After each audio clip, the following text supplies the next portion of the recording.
Assalamualaikum warahmatullahi wabarakatuh. Halo sobat setia fakta kehidupan. Tidak lupa kami sampaikan salam sehat, salam sejahtera.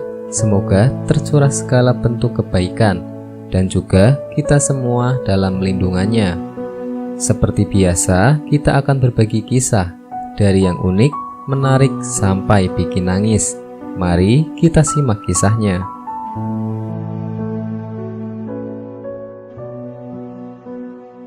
Kisah tukang kayu nekat temani jenazah 40 hari di alam kubur. Terjadi hal mengerikan ini. Alkisah ada seorang kolong merat yang menulis wasiat.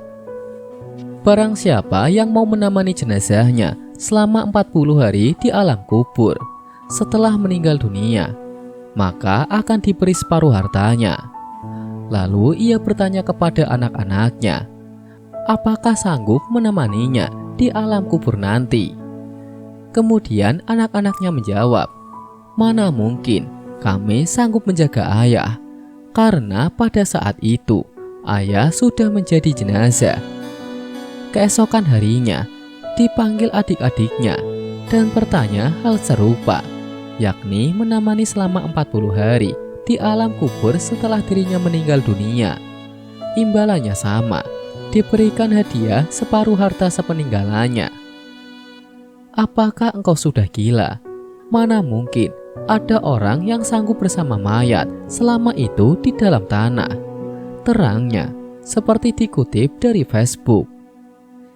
Dengan sedih, kolong merat itu memanggil ajudannya dan meminta mengumumkan kepada penduduk setempat, apakah ada yang berani menerima tantangannya. Hingga suatu hari, kolong merat itu meninggal dunia. Makamnya dihias dengan mewah dan tidak terkesan menyeramkan. Kemudian di waktu hampir bersamaan, ada tukang kayu yang sangat miskin. Ia mendengar tentang tantangan yang diberikan kolong merat itu. Kemudian ia menyanggupinya demi imbalan yang tidak sedikit, yaitu setengah harta peninggalan kolong merat tersebut. Tukang kayu itu pun ikut masuk ke dalam kubur. Semua orang tidak percaya jika ada yang mampu dan sanggup bertahan selama 40 hari di dalam kubur menemani orang yang sudah tidak bernyawa. Lalu datanglah malaikat Munkar dan Nakir. Mereka akan melakukan tugasnya, yaitu bertanya kepada si mayit dan meminta pertanggungjawaban perbuatan selama hidup di dunia. Kemudian si tukang kayu menyadarinya siapa yang datang. Ia pun perlahan langsung mundur untuk menghindari kedua malaikat tersebut. Namun hal itu malah berbalik. Munkar dan Nakir malah mendatangi si tukang kayu itu dan bertanya kepadanya, apa yang sedang dilakukan tukang kayu itu?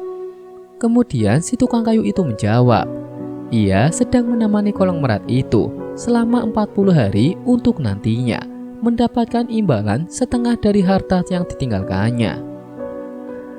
Tidak sampai di situ, Munkar dan Nakir bertanya kembali, harta apa yang kini dimiliki oleh tukang kayu itu?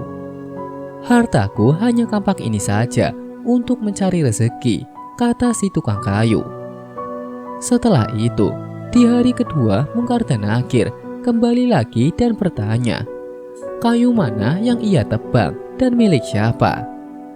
Tukang kayu itu menjelaskan, pohon yang ditebangnya berada di tengah hutan, serta tidak ada pemiliknya. Di hari ketiga, Munkar dan Nakir bertanya lagi, untuk apa pohon-pohon itu ditebangnya? Setelah menjadi kayu akan dikemanakan? Tukang kayu itu menjawab, nantinya kayu-kayu itu akan dijual sebagai bahan bakar. Kemudian uang hasil penjualannya itu akan digunakan untuk kehidupan sehari-hari.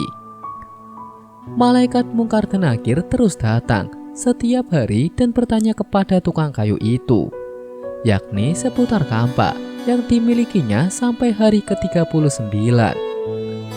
Kemudian sampailah di hari ke-40, tukang kayu itu langsung lari dan keluar dari kuburan dan berteriak. Selain itu, orang-orang di luar juga menunggunya. karena penasaran apakah tukang kayu tersebut berhasil. Sambil merasakan ketakutan dan berteriak, tukang kayu itu mengatakan ia tidak jadi menerima imbalan yang telah dijanjikan. Sebab harta yang ia miliki saat ini untuk bertahan hidup adalah kampak. Sementara semua harta tidak akan dibawa mati, kecuali ibadah dan amal saleh. Hal ini ia menyadari setelah bertemu malaikat Mungkar dan Nakir. Tukang kayu itu makin sadar akan pentingnya bekal untuk di akhirat nanti. Semoga kisah di atas bisa menjadi pelajaran untuk kita semua. Sekian, wallahu a'lam bishawab.